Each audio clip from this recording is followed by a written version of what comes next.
welcome back to the channel, or welcome if you're new. My name is Kyin and this is Kyin is Booked. And today we're in the middle of a 48-hour readathon right now. It's the last one for the Romantasy-athon for the summer.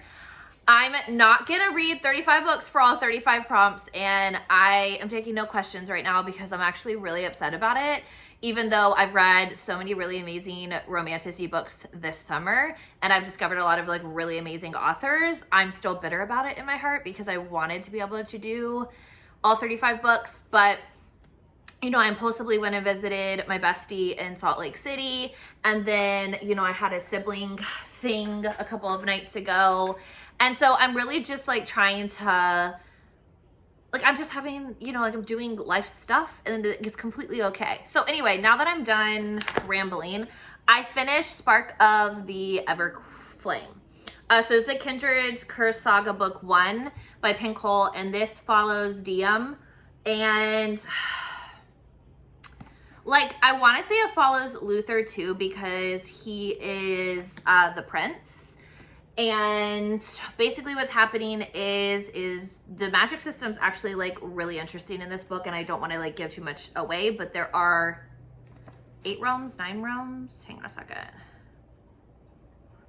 6, 7, 8. So 9 realms, and there's a king or a queen for each realm, and the magic decides who's going to be the person who takes over the realm, because it's going to be the person that is the most powerful of everybody within the realm. So with all of that being said, Diem is just a mortal. She's not one of the descended.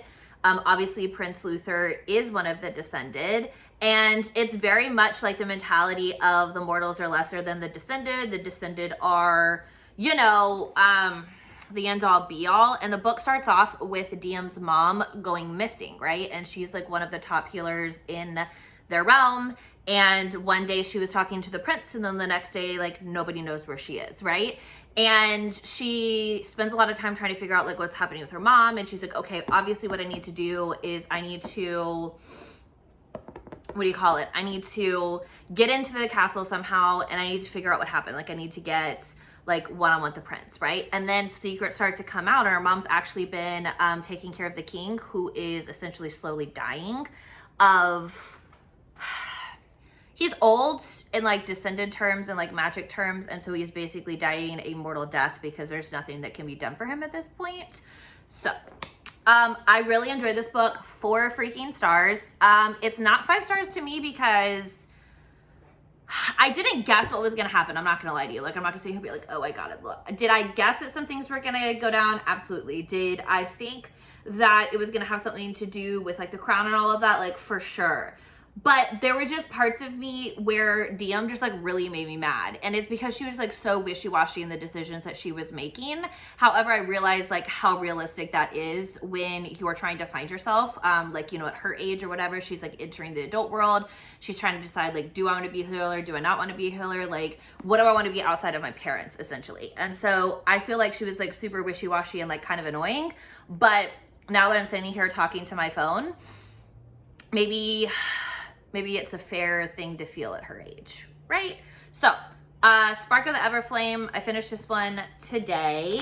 And then also it's Saturday night, actually. Like, I have basically been reading and then working on work all day. So that's been fun. And I just started, what's the next book? Glow of the Everflame. I'm kind of nervous about this one because like this book is like 600 plus pages. Like, I don't know if I'm gonna be able to finish it quickly enough or not. I don't know. We'll see. But essentially, like, this picks up like right off of the cliffhanger, and she's been thrust into society even more, and her bloodline really starts to be called into question now because she's being forced to be around the royals more than she was like expecting. So that's where I am right now. I had to pause my reading because I have to edit videos, and then I have to film some more videos because I'm not behind, but like I'm a little behind, ladies and gentlemen, and it just is what it is at this point, right? I might even take you guys along with me to jury duty on Monday. I know the readathon ends like Sunday night or whatever, but you know, it might end with me walking into the courthouse because I still have not gotten out of it yet. Anyway, I will catch you guys later. I have to go edit, and get this posted before midnight. So, see you in a little bit.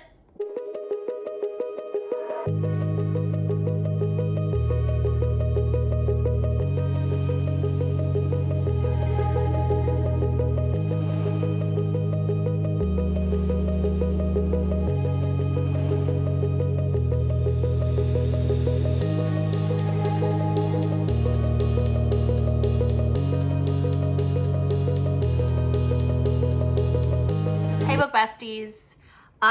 It's Sunday. It's about to be, I don't know what, I just went to reach for my phone, but you're on my phone. Anyways, I was planning on doing some filming tonight, but I'm not going to be able to because I have officially been summoned for jury duty. So I was kind of hoping that when I call the number tonight, they were going to be like, hey girl, never mind. Like, we don't need you, but they need me, I guess. I don't know. So I will be attending jury duty tomorrow, which means that I need to get it together. So I need to eat dinner. I need to figure out what I'm going to wear. Like, it's been a while since I've had to be up and be somewhere by 8 o'clock in the morning, and I need to have like all of it together. So I did want to pop on though, because I finished Of Gods and Monsters by Zavi James. And I gave this book a 4 stars. So this is the book that Jess and I read for our June book club pick, and it's linked below. We did the live show. I actually just got off the live with her.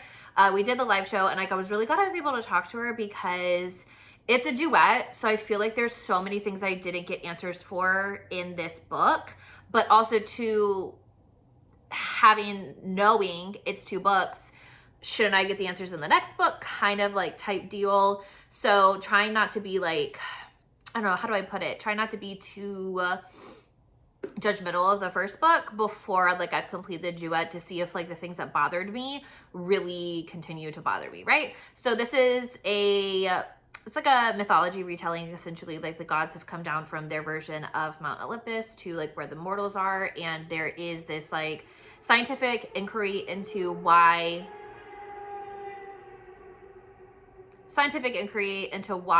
the gods are being prayed to less by mortals. And Quentin is the female main character, and she's assigned to Grayson. Grayson's like the god of like vengeance and chaos, and he's vengeance and chaos for sure. And it's kind of like the story of how like she may not be who she thinks she is, and she's like a scientist and she has a PhD and like she's a workaholic, and he's kind of like busted into her life and is trying to show her like, I don't want to say like a different way to life because that sounds really dramatic, but kind of like a different way that she could be living. And I did enjoy it. Like I didn't hate it, but at the same time I was kind of just like, I don't know what we're researching by taking the god's blood. I can't understand what's happening here, and I just want someone to explain it to me, is kind of like how I felt the entire time. So like I said, kind of hoping when and if I read the second book, like I kind of get some answers. It's definitely not on my priority list right now because I need to finish Beneath Black Sails by Claire Sager, because that was the Who Did This To You book club pick for June. So I've already read July's, so I need to finish this one. And then I really want to finish Glow of the Everflame, because I've started that one. And then I need to start the 3rd book in the All Souls trilogy by Shonora Williams. I don't know why I blanked on her name because I literally just talked about it. So I've got some other books that I really want to be reading. So I'm not necessarily saying like I'm not going to read the duet ever, but as of right now, like I'm just kind of not interested in it. And maybe that'll change. Maybe I'll wake up one day and be like, oh my God, I need answers. But until that happens, we're just in a little bit of a holding pattern. So I gotta figure out what's for dinner. Right? Got to get all my business together because I do have to go and be like a fully functioning adult tomorrow. But rest easy, y'all, because in exactly 1 week, I'll be back to work. So let the chaos begin. I'll try to talk to you guys later, depending on how far I get into Beneath Black Sails. Right now, I'm just kind of being introduced to the 2 main characters. So you have Lady Vice and you have Nye Blackwater. And I'm assuming it's the relationship between the 2 of them. She's a pirate. He's a pirate hunter. Should be really dramatic. I obviously know they end up together because I've read, what do you call it? Because of Iron and a Touch of Poison. And this series was completed before that series was even written. So obviously they get an HEA. So I'm not necessarily saying that like, I already know it's going to happen, but you know, we have a fairly good idea. So I think I'm going to go, I wonder if my avocados are ripe. Sorry, not ripe, but like ready to eat. That's the one thing I hate about buying avocados is that like I'll have a craving for it right now, but I guarantee you none of these avocados are ready. And then I'm literally in 3 days, I'm gonna be like, oh, and I need to eat like 6 of them. I don't think I have 6. I got like the little bag or whatever. But I digress. I'll probably pop on before I go to sleep and like just update you guys where I'm at my reading. And then I'm probably going to take you guys with me to jury duty. I don't know how much I can film, but I'll probably check in the morning and like close everything out so I can post this tomorrow on Monday. So you guys are going to get my 48-hour readathon stuff tomorrow. But yeah, I'll catch you in a little bit. Bye.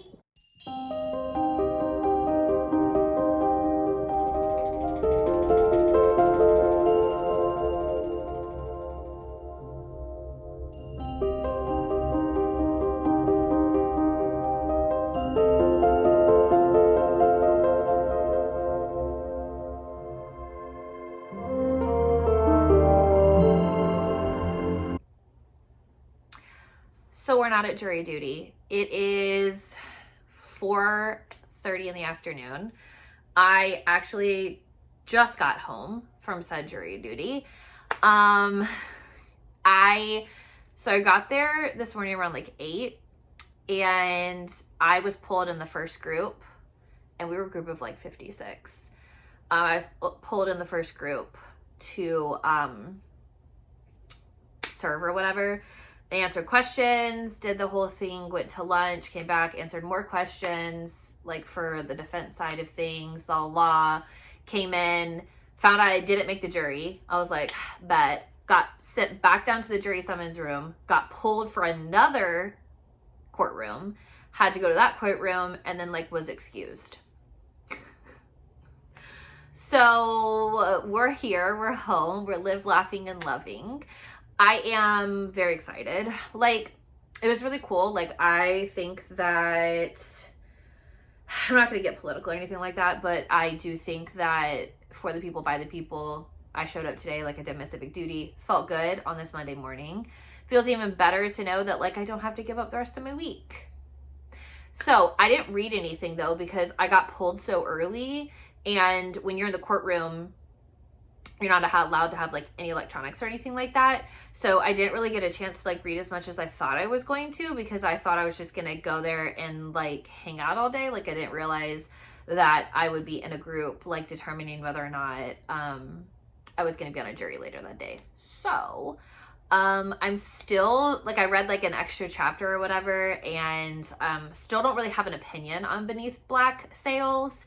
So you know, we'll see how it all fits and stuff like that. I'm really hoping that I do enjoy it because, like I said, I read the other Claire Sager series and I really want to like this one. So fingers crossed that I end up liking like both of them. I'm actually really liking this lighting. I have to do my mid-year book freakout tag, and maybe I'll do it in this light. I don't know. I really like it. And I don't have to like, my eyes have really been bothering me when I put eyeliner on, and I don't wear it very often. Like, this is usually like what people see, mascara, and then I wear like a lip color or like lip gloss or something. So I'm kind of, I don't know. That was a whole tangent. But yeah, so I'm still reading Beneath Black Sails. I really do want to get like 1 or 2 more books finished before end of day on Wednesday, which is also my birthday. So I just want to see how far I can get. I really wanted to read all 35 prompts. I'm not going to, and I just need to get over it. I don't know when I'm going to. But fingers crossed I will eventually. So that's all I've got for you. Hope you enjoyed. This one is a little chaotic, and I don't think it had necessarily as much as the other one did, but that's okay. This is what my 48 hours was like. Like, I rotted in bed, I read some books, and then I went and did my civic duty. So all in all, pretty solid 48-hour reading vlog. So I've got to go upload all this footage on my computer and edit. but you'll be seeing my face in just a few hours when I hit post. Be sure to like, pretty please, and subscribe. I would love to have you as a subscriber. I'm hoping for 200 subscribers by the end of the year, and I would love for you to join my little chaotic community over here, because you never know what I'm gonna post, okay? I like to keep everybody guessing. And that's all I have for you guys today, and as always, I will catch you in the next video. Bye.